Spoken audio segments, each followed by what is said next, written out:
नमस्कार, the press Hindi आप देख रहे हैं और फिर एक नई कहानी के साथ मैं हूं आपके साथ पूर्वी। कभी आसमान में गरजने वाला मिग 21 अब फ्रंटलाइन उड़ानों से हट गया है, यानी वह अब युद्ध मिशन पर नहीं जाएगा। सुनने में थोड़ा अजीब जरूर लगेगा, लेकिन किसी भी लड़ाकू जेट की जिंदगी एक दिन पूरी हो ही जाती है। मिग 21 1960 के दशक में ही भारतीय वायुसेना में आ गया था।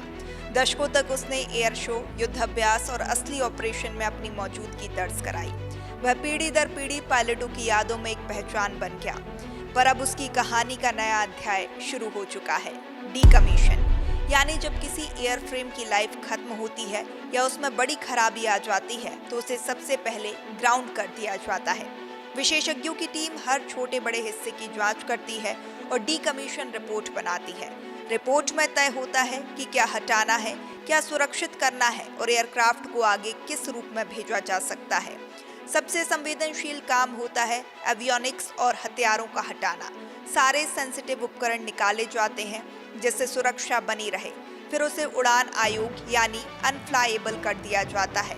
साफ तौर पर कह दें तो हवाई जहाज अब उड़ान भरने लायक नहीं रह जाता है। इसके बाद उसके साथ कई रास्ते खुल जाते हैं। कुछ एयरफ्रेम स्टोरेज में भेज दिए जाते हैं तो कुछ को म्यूजियम या ऐतिहासिक डिस्प्ले के रूप में सेट किया जाता है, जैसे दिल्ली का if museum, Chandigarh heritage centre और एचएएल हेरिटेज बैंगलोर जैसी कई जगहों पर कई मिग 21 अब गेट गार्डियन की तरह खड़े हैं। इन लड़ाकू जेटों को निहारते ही टूरिस्ट इतिहास की यादों में खो जाते हैं। कुछ के उपयोगी पार्ट्स निकालकर रिपेयर ऑफ द लाइन में इस्तेमाल किए जाते हैं। चुनिंदा जेट्स को ट्रेनिंग रोल के लिए बदल भी दिया जाता है, ग्राउंड इंस्ट्रक्शन के लिए या कभी कभार सुपरसोनिक टारगेट ड्रोन के तौर पर, जहां वे पायलटों को वास्तविक जैसी स्थिति में अभ्यास करवाने में मदद करते हैं। और कुछ एयरफ्रेम कंट्रोल्ड तरीके से स्क्रैप किए जाते हैं। कई लोगों के मन में अब सवाल जरूर होगा कि क्या कोई आम आदमी मिग 21 खरीदकर अपने घर के आंगन में रख सकता है या इसे शो पीस बना सकता है। जवाब सरल नहीं है।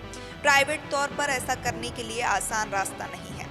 अगर कोई खरीदना चाहे तो एयरफोर्स हेडक्वार्टर के जरिए फॉर्मल एप्लीकेशन देनी होती है। उसके बाद कठोर जांच पड़ताल होती है और केवल वही एयरफ्रेम मिलते हैं जो पूरी तरह से डीमिलिटराइज्ड और उड़ान आयोग हों, यानी सारे हथियार, संवेदनशील सिस्टम हट चुके हों और सुरक्षा शर्तों के साथ सौंपे जाएं। इसीलिए आम आदमी के लिए मिग 21 को शो पीस की तरह रखना काफी मुश्किल है।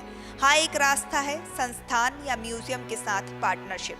अगर कोई संस्था ऐतिहासिक डिस्प्ले के लिए रिक्वेस्ट करती है और शर्तें पूरी कर लेती है तो चांस बढ़ जाते हैं।